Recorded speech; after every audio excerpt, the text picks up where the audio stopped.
Yo les esprits gagnants, c'est Damien. Dans cette nouvelle vidéo, on va voir comment réussir ton premier investissement immobilier.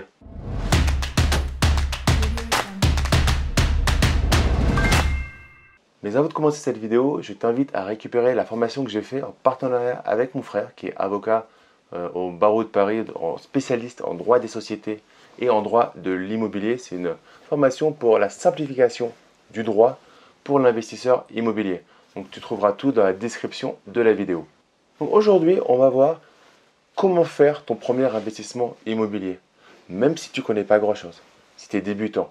Tu vas voir que c'est pas si compliqué que ça de faire ton premier investissement immobilier. Et à côté de ça, malheureusement, c'est ce premier investissement immobilier qui peut complètement te bloquer pour continuer et être un investisseur rentable dans la durée. Maintenant, pour faire ce premier investissement immobilier, je vais te rentrer dans une case. Il y a plusieurs possibilités. Soit tu es une personne qui veut faire juste du patrimonial et attendre la retraite pour profiter de tes investissements immobiliers. Soit tu es quelqu'un qui veut vivre à moyen terme. À court terme, je te dis tout de suite, vivre de l'immobilier dans un mois, c'est pas possible. C'est carrément impossible. Maintenant, tu peux construire pour gentiment, à moyen terme, vivre de l'immobilier. Et comme je dis souvent, si tu as un salaire, plus tu as un salaire petit, et plus il va être facile, paradoxalement, de remplacer ce salaire par tes investissements immobiliers. Mais dans ce cas, par contre, si tu as ce salaire petit, il va falloir que dès tes premiers investissements immobiliers, tu fasses des investissements à haut rendement, des investissements qui fassent un gros cash flow. Plus tu as un salaire petit, plus tu vas devoir être exigeant sur le cash flow que tu vas faire. Comment être exigeant sur le cash flow que tu vas faire? Malheureusement, cash flow élevé veut dire aussi risque élevé. Comment on achète un bien moins cher pour avoir un meilleur cash flow? On résout des problèmes. Un squatter, un appartement pourri de chez pourri, et je ne parle pas d'un coup de peinture, je parle vraiment tout à refaire, du sol à la toiture. Et ça a d'autres difficultés. Ça peut entraîner des problèmes avec ton entrepreneur, une surfacturation à un moment. Donc ça peut ne pas être un risque par rapport au fait que tu ne vas pas forcément investir dans un village de 50 habitants. Mais tu vas avoir un risque, quoi qu'il arrive, supérieur dès le moment où tu vas avoir un meilleur cash flow. Ok, c'est possible que ça n'arrive pas. Tu peux avoir un super cash flow sans risque, mais je te donne... Ah, tu me connais, j'aime bien être assez cash, assez clair sur la vraie vie de l'immobilier, de l'investisseur immobilier. Et par rapport à ça, dans la plupart des cas, dès le moment où tu auras un cash flow plus élevé, tu vas avoir un risque plus gros, soit sur la partie des travaux à faire, soit sur tes futurs locataires qui seront peut-être des locataires difficiles, soit sur la démographie de la ville dans laquelle tu investis, un petit village. Il y en a plein qui disent qu'il faut investir dans les petits villages et ils ont raison. Maintenant, et comme je le dis souvent, en cas de crise de l'immobilier, ces petits villages vont voir leur prix encore plus réduire. Maintenant, à côté de ça, si tu as acheté un bien 20 000 euros et qu'en 3 ans de cash flow, tu l'as remboursé, c'est pas très grave, tu t'es protégé. Mais tu as pris un risque plus élevé qu'investir dans une grande ville comme Lyon ou l'approche banlieue, Paris, l'approche banlieue, etc. Donc c'est là où on fait la différence entre, et c'est là qu'il faut que tu choisisses entre le fait de vouloir faire du patrimonial, c'est-à-dire tu vas avoir un cash flow un peu plus faible, mais pas tous les jours, mais en tout cas tous les mois, voire tous les semestres, ton bien va prendre de la valeur. Et même en cas de crise de l'immobilier, ton bien va rester relativement stable ou remontera plus vite. Et le fait de vouloir faire ce qu'on appelle un investissement à haut rendement, et dans ce cas-là, tu vas devoir aller chercher les problèmes pour les résoudre. Et aussi allier ça à une stratégie d'investissement potentiellement plus rentable, comme de la colocation ou de la location courte durée. Mais n'oublie pas, pour ce premier investissement immobilier, il faut que ton investissement soit rentable, c'est-à-dire au moins à l'autofinancement en nu. Imaginons que tu fasses 11% de rentabilité en location courte durée. Tu dois forcément calculer, déjà 11% en courte durée, c'est une rentabilité relativement moyenne par rapport à tout ce que ça va te demander à mettre en place. Mais là, on parle de net, donc toute charge de conciergerie et autres inclus.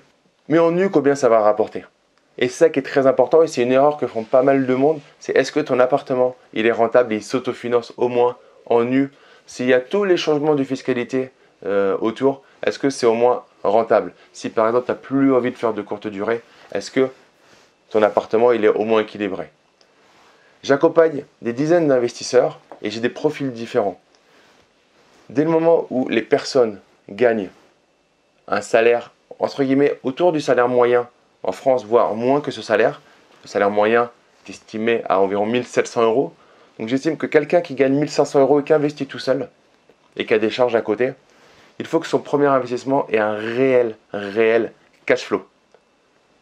J'accompagne des personnes qui gagnent des salaires plus conséquents, 4000, 5000 euros, qui sont en couple, qui vont investir avec un potentiel à 6 000, 8 000 euros dans le couple.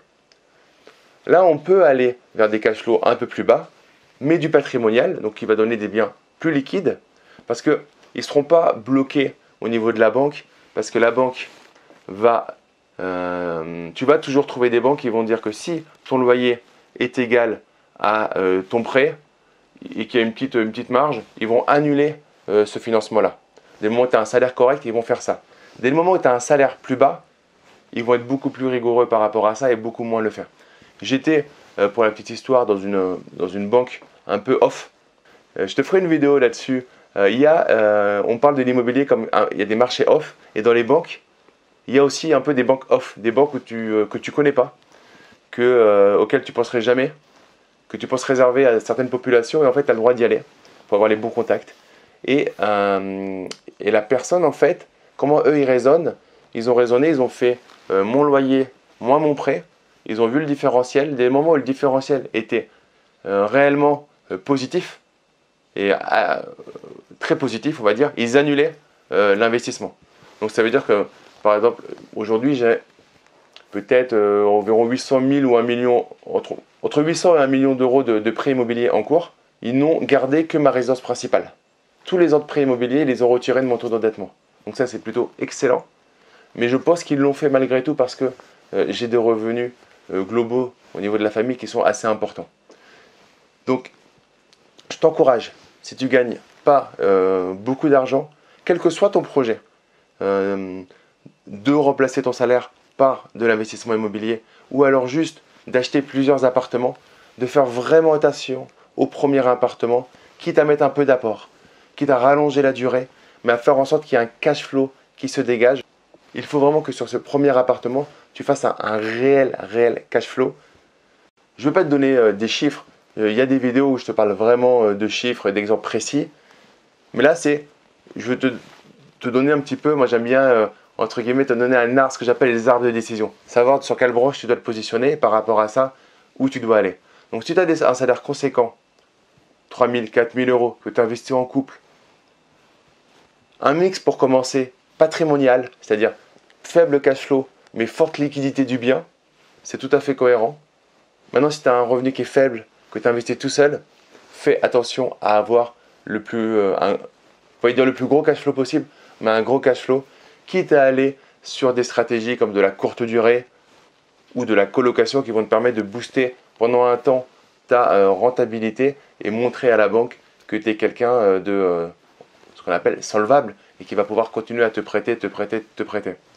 Je vois beaucoup de commentaires en disant tout ce que vous dites sur internet c'est faux, c'est pas possible qu'avec 2000 euros par mois on puisse acheter 6 biens, 8 biens, 10 biens. Ah non, c'est faux, c'est possible. Il y a des gens qui le font tous les jours, mais il faut bien faire cette première marche, c'est le plus important.